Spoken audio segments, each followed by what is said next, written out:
Hi guys, welcome to Real Football Talk. We'll be doing the roundup of the Europa League games of the Premier League teams, Manchester United against Granada and Arsenal versus Slavia Praha. Adi, let's talk about United first. What did you make of the game? Yeah, it's quite quite very similar to yesterday's Chelsea game in the sense that really disappointed with the approach of Granada, who just totally gave the initiative to United, and United without having to really be incisive. Got a comfortable lead, and they dominated the game. They never really looked like a serious threat. Um, and yeah, it's just quite a comfortable win, routine win, I would say. Professional performance, got the goals. They didn't really create that many clear cut chances. I think there's maybe one Bruno Fernandes one, but just a comfortable routine win. Was it more of a professional performance away from home, just being clinical and just coming back with the lead, really? Yeah, definitely. I mean, they dominate possession, played, didn't play with too much risk, and it's quite a physical game. And Granada were very good at leaving their leg in, so they, and hacking, and they're not the type of fouls that get you yellow cards, but they definitely irritate you, and I think that's part of the reason why the United players ended up, when they went in honest, but when they went in late, they got yellow cards, and Granada, for all their persistent fouling, didn't really get any bookings. I mean, do you reckon that was a match plan then, like in terms of just like to wind them up and get them off their game, break the rhythm? No, I mean that is Granada's game. That's Granada. Granada do that in La Liga too. They're known to be quite physical, playing on the counter attack. And today, the counter attack wasn't much of a factor. I mean, it just felt like there wasn't any player that could really threaten United, other than Kennedy. And Kennedy was the only player who stood out for Granada. Took a couple of long range volleys. I mean, he had 2 or 3 shots that was straight at De Gea. He took the same shot, it's like a swaz on the ball, but it died, taking it from like 30, 35 yards, it died out and was towards the center of the goal. But he was the only real threat, attacking threat. So yeah, largely comfortable game, and yeah, United saw it out well.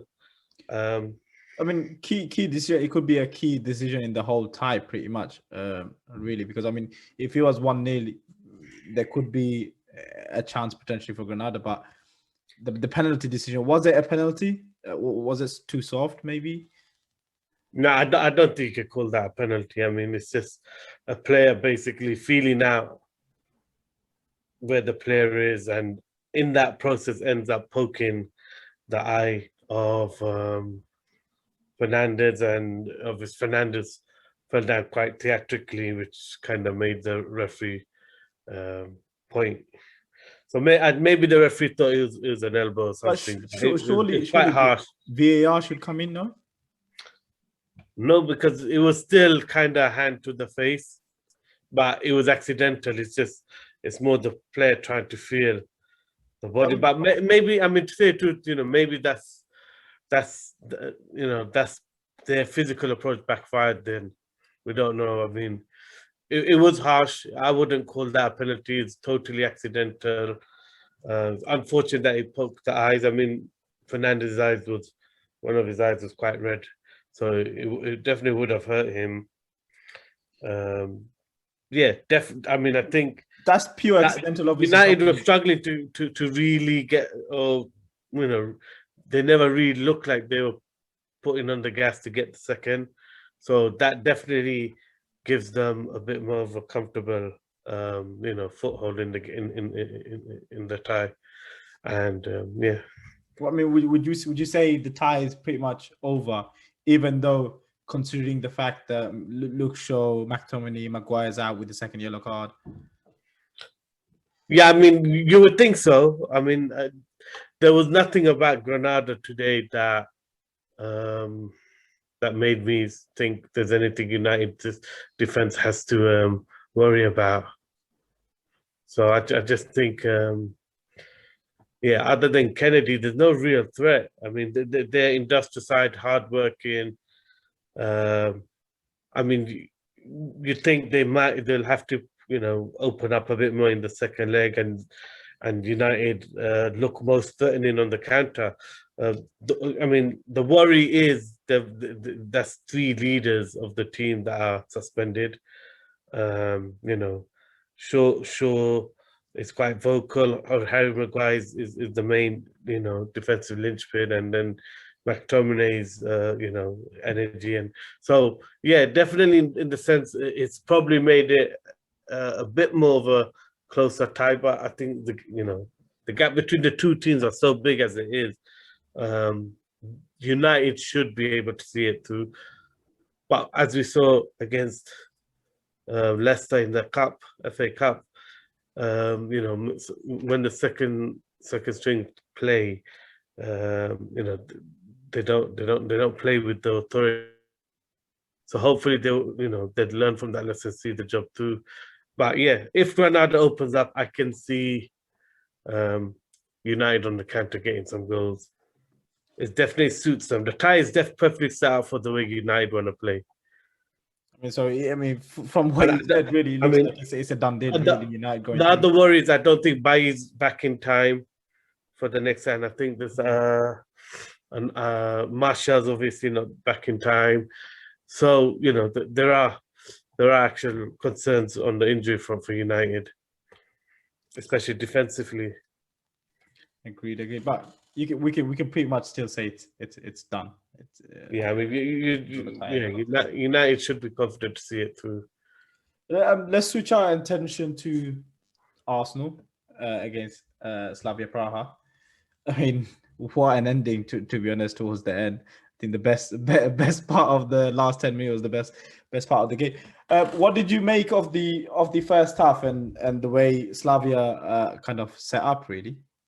Yeah, I thought Slavia were really first 20 minutes came out of the blocks really fast, really energetic, quite intense, and caught Arsenal off guard really, and they're playing some good football. Really like the adventure in which they played in. They took the game to Arsenal. They didn't give them any respect, and first half Arsenal's passing was absolutely woeful. I mean, the balls over the top, they're trying to play in. You can see the high line of Slavia Prague is their Achilles heel. They're so aggressive in trying to dominate the play in front of them that they're never really looking for the ball over the top. So clearly Arteta done his homework, and tactically that was something they were looking for. But the execution of those balls, other than one good ball along the ground from Holding, I mean, some of the passing was terrible. And I mean, I thought Slavia Prague, done really well in the first half, and Arsenal kind of struggled to cope with the intensity. I mean, what surprised me was you could see, like, when Arsenal did pressure, say for goal, you can see the keeper is nervous, etc. Or you can see when Saka ran at the right back, they didn't look like they wanted to tackle. You can see that defense is weak, and if you run at them, you're going to create chances. And it surprised me the fact that we didn't do that enough, and how we were playing kind of like one person pressing and not as a unit. Because there was a situation when the right back had the ball, you had Willian going on his own, the rest of them watching. Then Smith Rowe, I think, went on his own, all of them watching. I'm like, what's the purpose of you pressing then if you're not going to press as a team? Yeah, I think one thing was Slavia Prague's back line was very slow, really slow back line. But I don't know. I mean, do you think it's that Arsenal thing we've mentioned it quite a few times, where they always kind of like to take the first half off, especially on the pressing, and and kind of trying to take the initiative in the game, and then they try and save their energy for second half onslaught. Yeah, but Do you think? I don't know. I mean, I felt that's what Arsenal are doing. I mean, even if you look at second half, it didn't increase too much, so we can't really say that. I just thought they were laxy daisy. It didn't feel like they wanted to. It's a quarterfinal of the Europa League. It didn't feel like that. It didn't feel like an important game to them. That's what it felt like to me from the energy I was getting from the players. I mean, second half, I felt they competed better.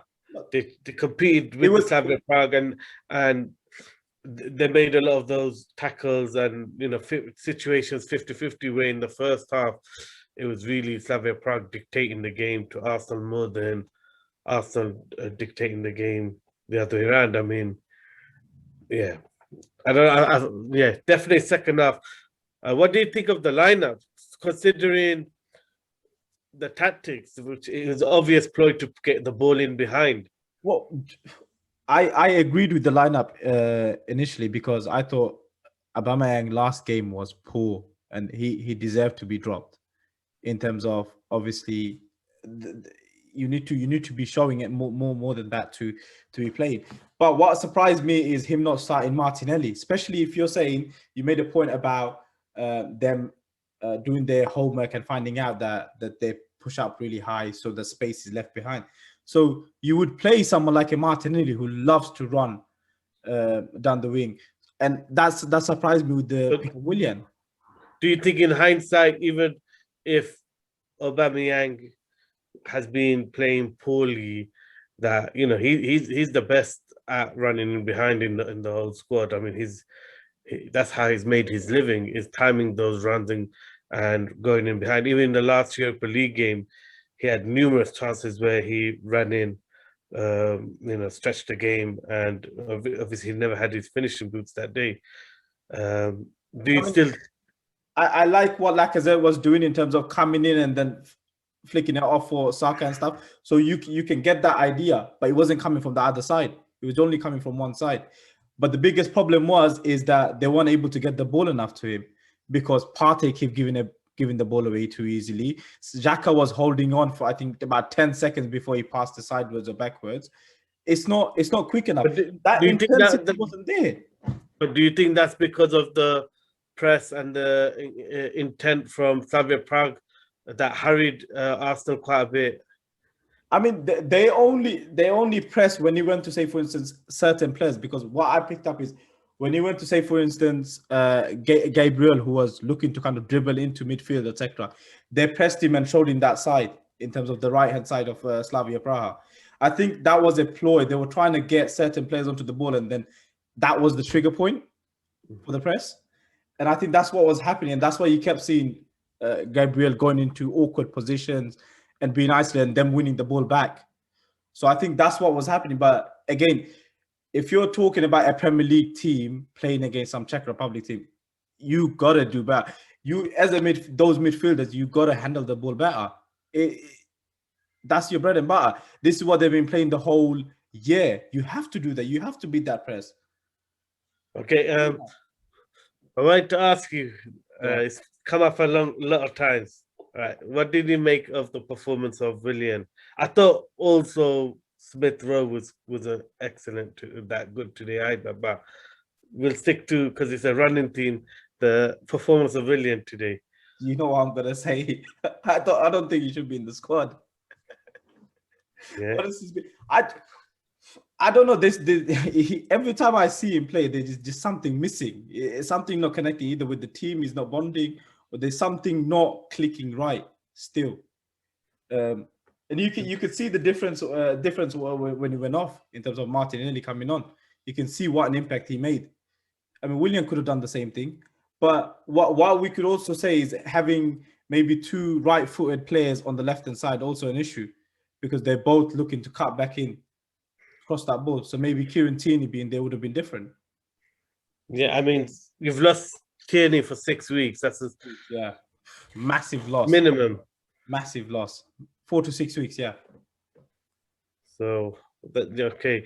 Well, other thing that I found interesting about the game was obviously the impact of the subs. And clearly, the chance Saka missed in that first half, I felt that affected him for the rest of the game. He played like he felt the pressure of that miss because it was such a it was a bad miss. He stumbled at the wrong time, and that kind of took his rhythm off, and he just fumbled the shot. Well, it is that. It could be also the fact that obviously he's nursing an injury and maybe they've rushed him back a bit too quickly. Maybe he's not fully there. But I mean, again, you correctly said, it is a massive miss, really. Player of his quality should be finishing that. But I mean, we've seen him even in the Premier League miss a couple of gilded chances. So, but he seemed like he lost confidence after that. Like every chance, it's like he's trying too hard to kind of. I think he's trying to make up for what has happened. Yeah, he's making wrong decisions, poor passes. And what about the impact of the substitutes, Pepe, Aubameyang? Obviously, spoke about Martinelli. I mean, Pepe and Aubameyang, Martinelli came on, and straight away you could see there's a different intensity in terms of the front line pressing those defenders. And if you look at the goal, for example, it's because of Aubameyang's pressure. Obviously, it's there to win, but he still wins it off him because of the intensity he's pressing with. And then he plays it back. That's where the speed came in from Pepe. And I mean, what a finish. What a finish. I mean, it's really hard to get such a deft touch when you're going at that pace. Great technique. Credit where it's due, but then obviously then he goes at the other end and kind of costs us the goal at being in the wrong place. Yeah, so I mean, what did you make of the way Arsenal managed the game out after they took the lead? I mean, the thing was, it was strange when Gabriel passed the ball back to the left and then they go to lose it. I'm like, why don't you just watch that ball and keep it? I mean, just see the game out. We don't need to, go ahead so much. Yeah, even though Slavia was pressing, I'm sure the players are good enough to actually do that. But it just seems like the team is lacking in belief and confidence. It's like that Liverpool loss has taken a lot out of them. And that's what it seems like to me. It's taken all their confidence out. But I mean, what I noticed was like Ceballos came on and everything seemed really panicked. Like they were pressing into the corner, but they were pressing like madmen, like crazy. And it just all felt really panicked. And then, I mean, if at moments it felt like they're going for a second. Like when Gabriel gives it to Suarez starts, Cedric starts dribbling it like at 100 miles per hour. This one, as if they're going for a second goal. It's like it hasn't registered that we're 1-0 up now. And this team has played quite well and they're pushing forward again. So let's manage the game slightly. Suddenly it's like he dribbles, realizes he might lose the ball, goes back, ends up giving away a throw. From the throw, I don't know what, Martinelli's trying to smash that ball instead of actually tackling it. I mean, it's a 50-50, right? And I thought Leno was lucky because everyone's saying great save. I mean, he didn't get a good hand on it. He's lucky that he went the right side of the post. It's the pace. That strike was... What a strike, yeah. I mean, you can see that was flying. What did you make of the chances? I mean, I thought Slavia had not as open chances as Arsenal, but they created enough chances where a good team puts those away.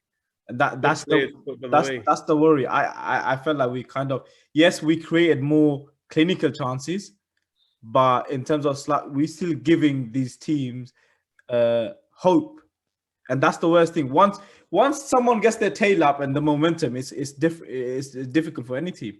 So you don't need to give those chances that we're giving them, and it's all caused by ourselves, and that's the biggest problem. It's not good enough. You're not going to win the Europa League by doing what you're doing against Slavia Praha. Tell me, how does in the last minute of the game in India, how does Pepe end up central, facing his own goalkeeper, facing his own goalkeeper from a corner.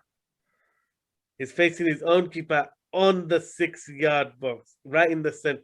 How is it of all the players in the setup, it's Pepe I'll just say the wrong player, wrong that place.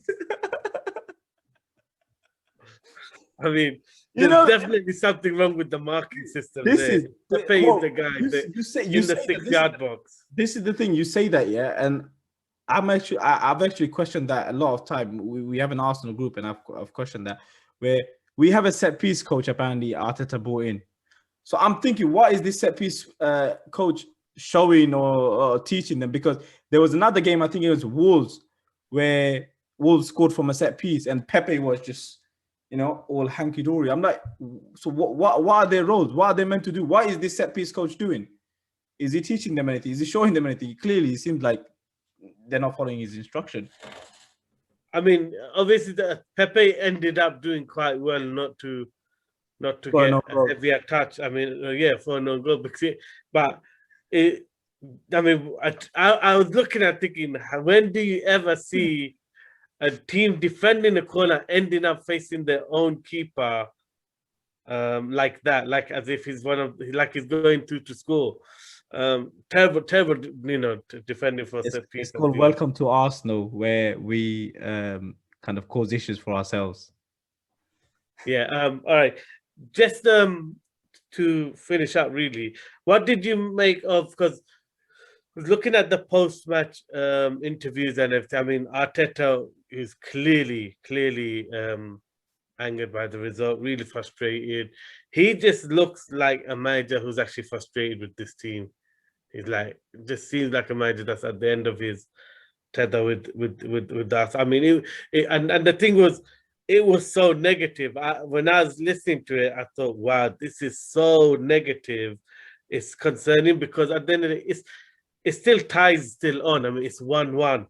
And when you look at the gilt-edged chances you created, and then you factor in the fact that Slavia Praha seem to play better away from home in Europe than they do at home. They lost at home to Rangers in the last round. On top of that, looking how high and aggressive they look to press, and if Aubameyang is on the pitch, you think he's gonna have a field day in the second leg.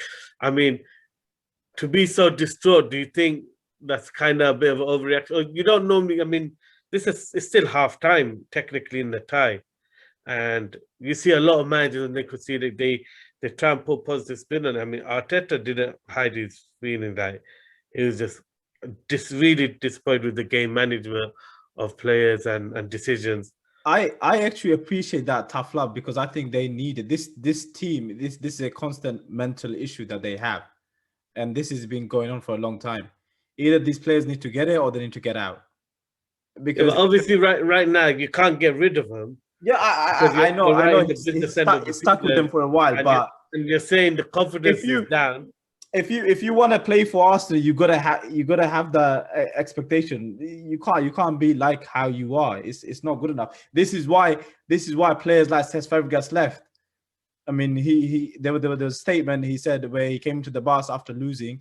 He was all under pressure, and all of the players are just like hunky dory, no worries, nothing. And this is the mentality that they've got nowadays. And that's why we're where we are, 10th place. Okay, so how do you feel for the second leg? Are you still confident? This team looks average. Yes, a Premier League team. We should be battering this team. But I mean, you say average, but this is an average team. They're really aggressive. I mean, they are really aggressive, but this is an average team. I mean, for a Premier League caliber club, you should be destroying that team. Yeah, but I mean, seeing them today, I could see how and why they beat Leicester and Rangers because they're fearless. They've gone man for man. They're fearless. I mean, they take the game to you, and they look like they got superior fitness than Arsenal. So. Let's see. Their league is pretty much done. They're 14 points ahead, so I mean they can have that rotation, etc. So, Arsenal, you're still predicting Arsenal to go to? Yes, but it's Arsenal. Yeah, It's Arsenal. so you're thinking about Emery reunion in the second in the semis. I hope so. I hope so. They won 1-0 away from home, so there's I a hope so. good I'm chance. looking forward to that. I'm looking that would be good. The old and new. Okay, that's good. All right, then I think that's a wrap for this episode, isn't it? Yep. Thank you. And we got weekend Premiership, Leeds Arsenal. No, it's Leeds Man City versus Leeds. It's going to be an exciting game. Yeah, can't wait for that. That should be good. That should be really good. Looking forward to it. Okay. Guys, do keep an eye out for the games coming up. As always, please like, share, subscribe. And Adil, thank you for being with us today. Thank you, guys. Thank you.